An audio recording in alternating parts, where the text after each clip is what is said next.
अस्सलामुअलैकुम दोस्तों, एक सेकंड के लिए रुको और सीरियसली सोचो। आज सुबह से अब तक कितनी बार तुम्हारा दिमाग किसी ऐसी चीज के बारे में घूमता रहा जो एक्चुअली हो भी नहीं रहा था। कोई पुरानी बात, कोई आने वाली तकलीफ, कोई ऐसा सिनेरियो जो सिर्फ तुम्हारे जहन में एग्जिस्ट करता था, हकीकत में नहीं। अगर जवाब ज्यादा बार है तो ये वीडियो तुम्हारे लिए है, क्योंकि आज हम बात करेंगे उस चीज की जो ज्यादातर लोग पूरी जिंदगी नहीं समझते, अपनी सोच को कंट्रोल करना। सच ये है कि ज्यादातर लोगों की जिंदगी में उनके थॉट्स उनके बॉस होते हैं। वो खुद नहीं सोचते, उनका दिमाग उन्हें सोचता है। और ये फर्क बहुत बड़ा है। जब कोई चीज होती है, कोई बुरा वर्ड, कोई रिजेक्शन, कोई फेलियर, तो दिमाग फौरन एक स्टोरी बनाता है और हम उस स्टोरी को सच मान लेते हैं। हम रिएक्ट करते हैं, हम डिसीजंस लेते हैं, हम बात करते हैं, सब कुछ उस एक स्टोरी के बेसिस पे जो सिर्फ हमारा दिमाग ने लिखी थी। यही प्रॉब्लम है। सोचो, ऐसे एक बंदा है जो इंटरव्यू के लिए जा रहा है। रास्ते में उसका दिमाग शुरू हो जाता है, क्या होगा अगर मैं फेल हो गया? क्या उन्होंने मुझे पसंद नहीं किया तो? मैं इतना केपेबल नहीं हूं।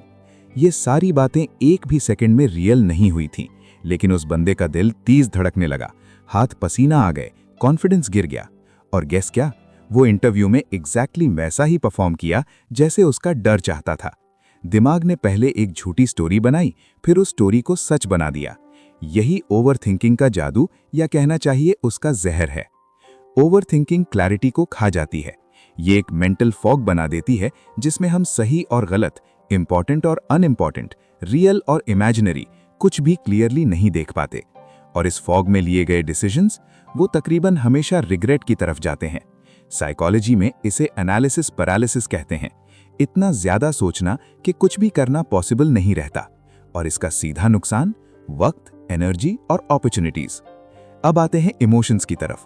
इमोशंस एक इंसान का सबसे बड़ा गिफ्ट भी हैं और सबसे बड़ा ब्लाइंड स्पॉट भी। जब हम इमोशनल होते हैं, चाहे खुशी हो, गुस्सा हो, दर्द हो या डर, तो हमारा ब्रेन लिटरली अलग तरह काम करता है। न्यूरोसाइंस कहती है कि इमोशनल स्टेट में प्रीफ्रंटल कॉर्टेक्स, यानी वो हिस्सा जो रैशनल सोचता है, कम एक्टिव हो जाता है। मतलब जब हम सबसे ज्यादा रिएक्ट करना चाहते हैं, तब हम सबसे कम क्लियरली सोच रहे होते हैं। यही वजह है कि लोग गुस्से में ऐसी बातें कहते हैं जो बाद में माफी मांगते हैं। यही वजह है कि दिल के फैसले अक्सर दिमाग के हिसाब से गलत निकलते हैं। इसका मतलब ये नहीं कि इमोशंस बुरी चीज हैं, बिल्कुल नहीं। इमोशंस इंफॉर्मेशन है। वो बताते हैं कि कोई चीज हमें मैटर करती है, कोई रिश्ता इंपॉर्टेंट है, कोई सिचुएशन डेंजरस है। लेकिन प्रॉब्लम तब आती है जब हम इमोशंस को ड्राइवर की सीट दे देते हैं और अपनी अक्ल को बैक सीट में बिठा देते हैं। एक अच्छा ड्राइवर वो होता है जो रोड साइंस भी देखता है और अपना फील भी समझता है, दोनों साथ। तो फिर लॉजिकल थिंकिंग का क्या फायदा? बहुत ज्यादा। जब तुम किसी सिचुएशन को लॉजिक से देखते हो, मतलब सिर्फ जो फैक्ट्स हैं वो, तो तुम्हारा रिस्पॉन्स अलग होता है। मान लो किसी ने तुम्हें मैसेज नहीं किया, इमोशनल ब्रेन कहता है उसने इग्नोर किया, वो मुझसे नाराज है, शायद फ्रेंडशिप खत्म हो गई। लॉजिकल ब्रेन कहता है वो बिजी होगा या फोन डेड होगा या याद नहीं रहा। दोनों ऑप्शंस के पास सेम एविडेंस है, जीरो एविडेंस, लेकिन एक ऑप्शन पीस देता है, दूसरा एंजाइटी। लॉजिकल सोचना तुम्हारा डिफॉल्ट रिस्पॉन्स नहीं होना चाहिए, क्योंकि तुम्हारे पास कोई इमोशन नहीं है, बल्कि इसलिए क्योंकि तुम जानते हो कि बिना एविडेंस के जजमेंट एक एनर्जी की बर्बादी है। यहां आता है वो कॉन्सेप्ट जो एक्चुअली सब कुछ बदल सकता है, ऑब्जर्वेशन। अपने थॉट्स को ऑब्जर्व करना। ये थोड़ा अजीब लगता है पहले, मैं खुद को कैसे ऑब्जर्व करूं? लेकिन ये है क्या? ये है वो मोमेंट जब तुम अपनी सोच को रियल टाइम में पकड़ लो। जब एक नेगेटिव थॉट आए, तुम उसे ऑनेस्टली देखो। ये थॉट आ रही है, क्या ये सच है? क्या ये हेल्पफुल है या ये सिर्फ मेरा पैटर्न है? मेडिटेशन और माइंडफुलनेस रिसर्च यही कहती है, और ये कोई स्पिरिचुअल मम्बो जम्बो नहीं है। हार्वर्ड और ऑक्सफोर्ड दोनों का रिसर्च कंफर्म करता है कि जो लोग अपने थॉट्स को ऑब्जर्व करते हैं, उनका स्ट्रेस लेवल गिर जाता है, उनकी डिसीजन मेकिंग बेटर होती है और उनकी रिलेशनशिप्स ज्यादा स्टेबल होती हैं। क्योंकि जब तुम अपनी सोच को ऑब्जर्व करते हो, तुम उस सोच के स्लेव नहीं रहते, तुम उस सोच के विटनेस बन जाते हो। और विटनेस के पास चॉइस होती है, रिएक्ट करो या रिस्पॉन्ड करो। रिएक्ट करना और रिस्पॉन्ड करना, इन दोनों में सिर्फ टाइम का नहीं, कॉन्शियसनेस का फर्क है। रिएक्ट करना मतलब है कोई चीज हुई, दिमाग ने इंस्टेंटली कुछ डिसाइड किया, तुमने कर दिया। रिस्पॉन्ड करना मतलब है कोई चीज हुई, तुमने एक सेकंड का पॉज लिया, अपनी सोच ऑब्जर्व की और फिर कॉन्शियसली डिसाइड किया कि क्या करना है। वो एक सेकंड, वो टाइनी पॉज जिंदगी बदल सकता है। रिश्ते, करियर्स, मेंटल हेल्थ सब उस एक पॉज के सीधे बेनिफिशियरी हैं। अब सोचते हैं उस चीज के बारे में जो टाइटल में थी, think like a computer, feel like a human. ये फ्रेज एक्चुअली बहुत पावरफुल कॉन्सेप्ट है। कंप्यूटर डेटा प्रोसेस करता है बिना बायस के, वो पर्सनली हर्ट नहीं होता, वो पास्ट के ग्रजेस नहीं रखता, वो क्या होगा अगर के लूप्स में नहीं घूमता। लेकिन कंप्यूटर फील भी नहीं करता, वो एम्पैथी नहीं रखता, वो आर्ट नहीं समझता, वो किसी की तकलीफ से नहीं पिघलता।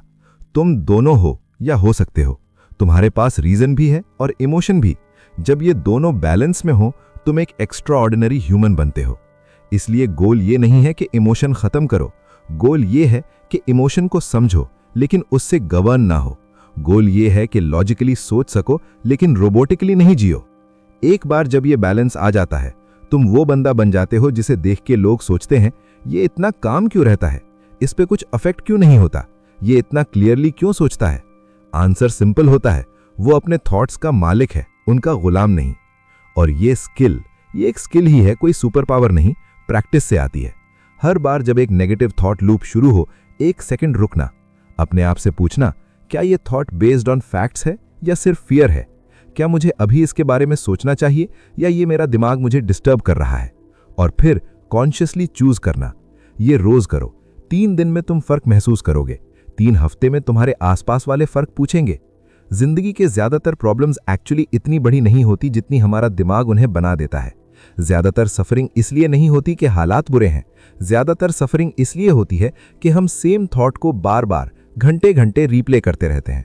और उस रीप्ले के दौरान हम जो एनर्जी और क्लैरिटी खो देते हैं वो वही एनर्जी थी जो सोल्यूशन निकाल सकती थी, जो कुछ प्रोडक्टिव कर सकती थी, जो पीसफुल हो सकती थी। तो ये देख लो, जिस दिन तुम अपनी सोच के ऑब्जर्वर बन जाओगे उस दिन से तुम्हारी जिंदगी अलग होनी शुरू हो जाएगी। सिचुएशंस वही रहेंगी, लोग वही रहेंगे, दुनिया वही रहेगी, लेकिन तुम अलग होगे। तुम्हारा रिस्पॉन्स अलग होगा, तुम्हारा एनर्जी लेवल अलग होगा, तुम्हारा पीस लेवल अलग होगा। क्योंकि सोच को कंट्रोल करना सिर्फ मेंटल एक्सरसाइज नहीं है, ये लाइफ कंट्रोल करना है। ये अपनी स्टोरी का डायरेक्टर बनाना है खुद को, और उस स्टोरी का मेन कैरेक्टर भी बस एक पॉज से शुरू होता है, आज, अभी।